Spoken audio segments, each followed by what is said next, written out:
Greetings, I am Herbert Erpaderp, and today I'm going to build this medium tank M3 Lee Mark I by Hasegawa.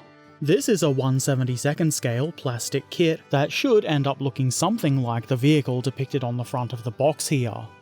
On the back, well, the inside of the box is missing entirely, but trust me, the back of the box was just plain old brown cardboard.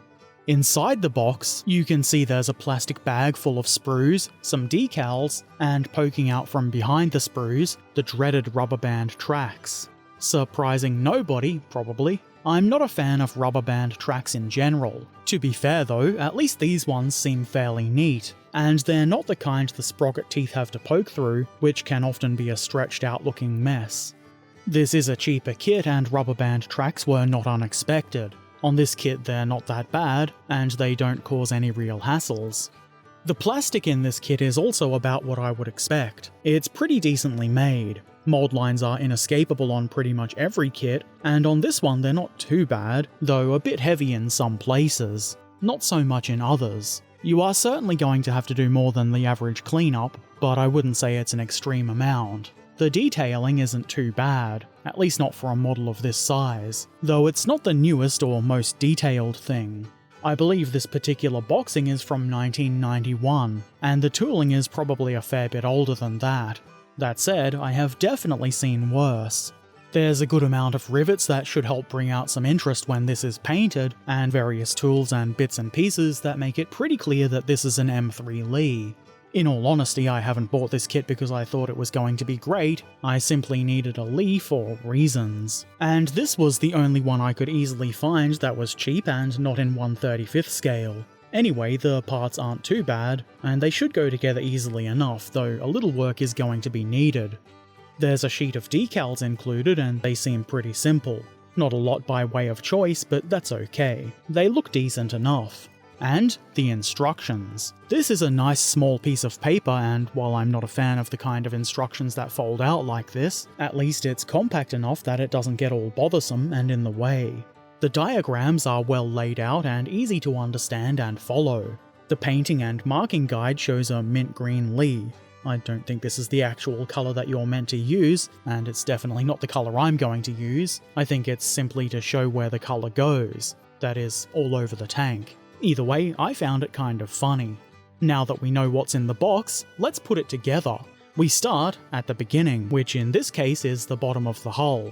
Actually, the instructions wanted the turret built first, but I'm a rebel. Also, I figured it was probably a good idea to have the running gear assembly all put together and given a chance to bond for a while before trying to add the tracks, which may well have enough tension to pull the parts out of place.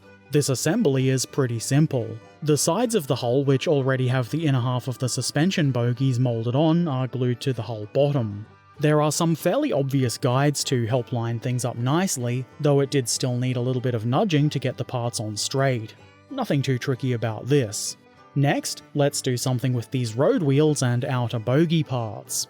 We could probably do quite a lot of odd things with these, but the only sensible thing to do is glue them onto the hull.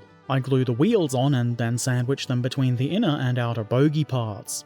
Simple. You might need to nudge the wheels around a bit until they're as straight as you can get them, and mine aren't perfect, but they're good enough for my purposes. I then add the idler wheels at the rear, which is the end that doesn't have the final drive detail on the sides. Again, you might have to nudge these until they sit straight. Then we need to assemble the drive sprockets. You can see that these have keying, so they should go together with all the teeth lined up nice and neat. There's a tiny bit of play to this, but it's pretty decent. I'm pretty sure you can see why you would want these to be solidly glued together before stretching the tracks over them. And if you can't see, it's because you want them to stay together. There's no reason to not glue this onto the hull, so I did that. The result looks quite a lot like the running gear of an M3 Lee, which you might expect, and rightly so. I set this aside so the glue sets up and it's time to work on the turret. I start by slotting the main gun in through the opening intended for it. This is, well, it's not great looking, is it? The gun will stay here with friction, but it just looks really plain and I think the opening is a bit too big, so you can see right in through the gap at the bottom. I make sure there's plenty of glue so that it all stays in place, and that the glue god is happy. It's not the best looking, but I guess it'll have to do. And again, this is a cheap, older model. I'm going to be doing something a bit silly with it, so this is fine for my purposes. I glue the bottom of the turret into place. There is keying for this, though I'm not totally sure it matters that much. Next, I glue this, I guess it's a vision port, onto the side of the turret, and it goes into place easily enough. Now, I heard you folks like turrets, so let's have a second turret so you can turret while you turret. Hilarious. This is keyed so it only really faces forward, though there is a bit of play to it so you can have it turned a little bit to either side. Then, you can drop the hatch onto that very easily. If you want to model this open so that the commander can be put here, you'll have to cut this part in half. Then onto the front goes this machine gun. This does not have a mounting hole, though it would be better if it did. I glue it on and it did stay there for a bit, but at some point the gun was knocked off the model and I couldn't find it. If this was a more fancy model, I might have been a bit upset by that, but in this case I'm just going to pretend the gun has been taken out for some reason. As you can probably see, the turret is now completed. It does look like a Lee turret, which is what matters. It's certainly not the best turret though. Now let's work on the upper hull. I start by sliding this pin through the hole in the end of the main gun. It's a tight fit, but not too tight. It would probably stay there with friction alone, but the glue god is watching, so I glue it. That gun can then be fitted into the little cradle parts on the inside of the... I don't think this is considered the mantlet, whatever this front part of the gun is called. At this point you should decide what your gun's elevation will be because, well, it'll be hard to do later. And as you can see, mine is sensible. I do a little bit of test fitting to see how it's going to look, and it seems like it'll be okay. So I move on to the hull sides, which need doors. Not something a lot of tanks have. These are quite easy to install. I sit the door in place, and then add glue from the inside to try and avoid making too much of a mess with it. Extra thin glue seeps in between the parts nicely, and in this case I'm using SMS extra thin cement. I then glue the whole sides to the upper hull part, and this is also pretty simple. There are guides on the back of the side parts to help you get the correct positioning. The fit here is actually fairly reasonable, though there is a bit of a gap in some places. A little pressure and a bit of extra glue on the inside so the glue god won't smite us, and the hull sides are on. Next, I install the main gun assembly. This has no keying, you just have to line it up with the rest of the hull. It's clearly not perfect, but it's not too bad either. There's also a piece of armour that goes up around the rear of the fighting compartment that I didn't film myself installing, but it is there, so it's pretty safe to assume that it was me who installed it. Onto that plate goes this cylinder. I have no idea what this is or what it does, but I've installed it anyway. Maybe it's a can for storing beer. Moving on, I install this hatch into the top of the hull. This is easy, and I think you'll agree, it does look to be quite hatch. Stowage boxes can then be installed on the engine deck, one on either side. There's no keying for these, but it's not too hard to see where they should go. There's also a large box included with this kit that's meant to sit across these and over the engine deck. I didn't really like the way it looked, so I just left it off. I follow that with a vision port on the front left of the hull. There's no guide for this part either, so you've got to eyeball it. I also had to nudge it with my knife to get it aligned nice and straight with the rest of the hull. There's another slightly different looking one of these on the front of the hull, and it's the same story here. There's nothing to guide it, you need to do some nudging, and then it's on, though I'm not totally sure I got it in the right spot. But it's on, and I suppose that's what matters. I then join the upper hull to the plate part with the mudguards, whatever you might call it. The part that goes between the upper and lower hull parts. This took a bit of nudging, extra glue and pressure, but it does eventually go together pretty nicely, and there isn't too much in the way of gaps. Now for a couple of little detaily bits like this. Either this is a lamp or a siren. I'm not sure. It was hard to install with my fat fingers because the gun was in the way, so tweezers to the rescue, and a little bit of nudging with my knife.